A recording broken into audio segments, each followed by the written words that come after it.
G'day folks. The weather is good today. The rain has gone away, so we are down in the jackfruit paddock and we are about to train some of these trees. So obviously this one here has been grafted and it's been allowed to just grow up, but we don't want it to keep reaching for the sky. So we don't want just this one main leader that just keeps going up and up and up. We want a vase shape. So the way we do that, we usually start from about waist height is where we want our branches to be. We don't want our branches to be too low. So this one here will come off. And then we want about 4 or 5 branches that are going to form our vase shape. But we don't want those branches to be directly over another branch, because then when they start to fruit, we've got jackfruit that are hanging over the branches below. So we want them to be able to hang freely. So we want the branches to be interspaced between each other. So as you can see here, we've got this branch, this one, number 2, 3, 4, 5. And all of those are separate from the branches around them. So that's perfect. 1, 2, 3, 4, 5. None of which are over the top of one another. Once we start to get up to this branch here, this one starts to become over the top of this one. And we don't want too many branches anyway. We want to stick to about 4 or 5 leaders, as it were.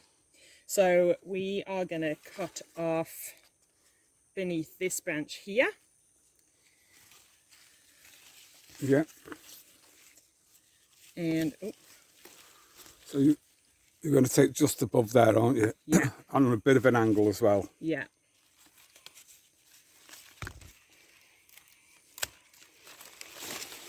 Oh. Poor tree. It'll be happy. So now we've got the 5 branches and we'll just let them get stronger, and then when we need to, we'll start to manipulate them so that they form where we want them to form. So we'll show you that on another tree.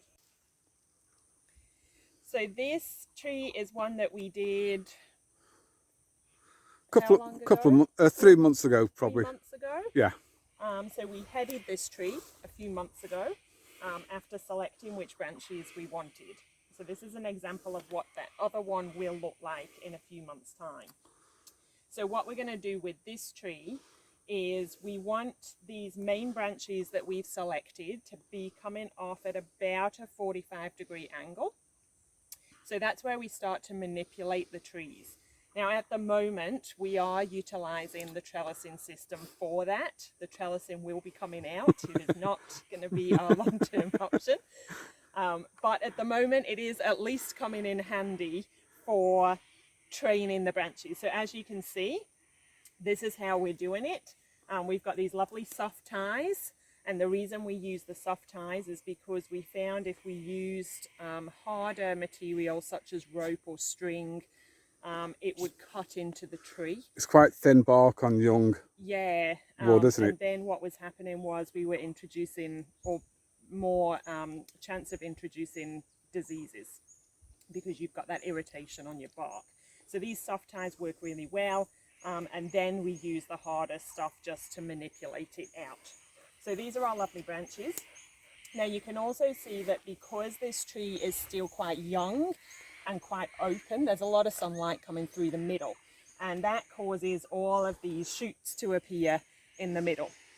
So for now, because this tree is not going to be a producing tree, it's too young for that yet. So what we're going to do is we're going to take out all of this clutter in the middle, and just allow these branches to keep getting stronger. And then once we've got some sort of canopy formed across the top, and we've got more dappled sunlight getting in, I suppose you would say, and the tree's strong enough, then we can start to select the fruits to carry on growing. Plus, as it's dappled, it stops this shooting of young wood, doesn't it? Yeah. I mean, this is actually something of an example of why, say, horizontal branches on trellising doesn't work, because the branches don't want direct sunlight. It's not like the, say, apples and pears that aren't exposed to the really intense tropical sunlight. They will stand horizontal branches. Doing it on tropical trees is just the sun burns the branches, which starts to potentially crack the bark, and then you get disease going in, which is why people that are growing horizontal branches are finding that the branches are just dying back. Yeah. The trees really like being grown this way. And jackfruit do vase respond shape. well to this and to pruning as well.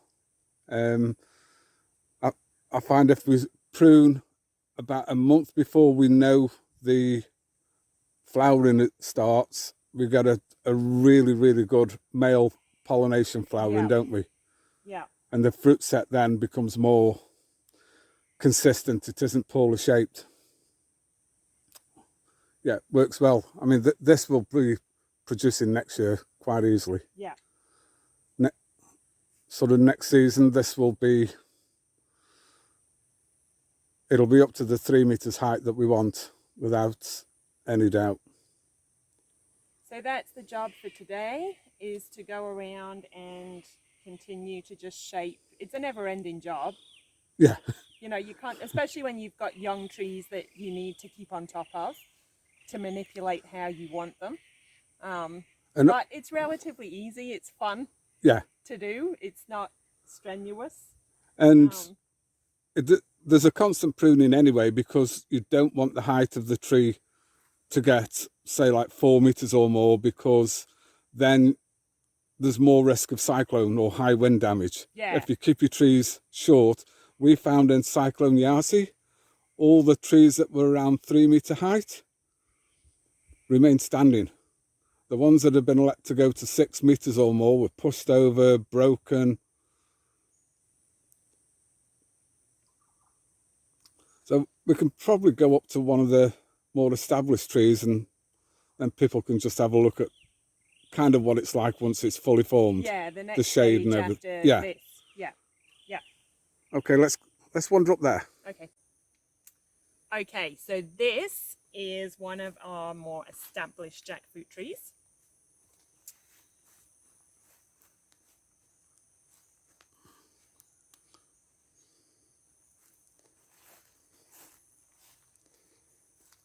And as you can see, we have 5 branches here. 1, 2, 3, 4, 5. All evenly spaced, and none of the branches are impacting on each other. So you'll see round here that the fruit, well, or every branch, that the fruit, once it forms, is not going to be impacted by any branches below it. So it's allowed to hang down quite nicely. It's open spaced, so less issues with marking the fruit and pests and diseases and so on and so forth. So the management with this tree now is mostly about coming round and thinning out the fruit.